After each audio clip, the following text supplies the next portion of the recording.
Hi అండి, ఈరోజు మనం హీట్ పాయింట్స్ గురించి మాట్లాడుకుందామండి. బండి టెంపరేచర్ని తెలియజేసే హీట్ పాయింట్స్ గురించి మాట్లాడుకుందామండి. ఏ బండికైనా సరే ఒక 4 పాయింట్ల వరకు వస్తుందండి. అంతకు మించి ఎక్కువ వస్తే మాత్రం మనం కంపల్సరీ మెకానిక్ని అప్రోచ్ అవ్వాలండి. మన దగ్గరలో ఉన్న టాటా సర్వీస్ పాయింట్లు కానీ లేదంటే మనకు తెలిసిన మెకానిక్ దగ్గరికి వెళ్ళి మనం బండి ఎమ్మటే చెక్ చేయించుకోవాలండి. ఈ విషయాన్ని మాత్రం మనం అశ్రద్ధ చేయడానికి వీల్లేదండి, కంపల్సరీ చెక్ చే హాయ్ అండి, ఈరోజు మనం హీట్ పాయింట్స్ గురించి మాట్లాడుకుందామండి.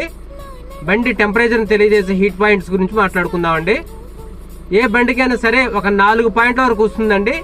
అంతకు మించి ఎక్కువ వస్తే మాత్రం మనం కంపల్సరీ మెకానిక్ని అప్రోచ్ అవ్వాలండి. మన దగ్గరలో ఉన్న టాటా సర్వీస్ పాయింట్లు కానీ లేదంటే మనకు తెలిసిన మెకానిక్ దగ్గరికి వెళ్ళి మనం బండి ఎమ్మటే చెక్ చేయించుకోవాలండి.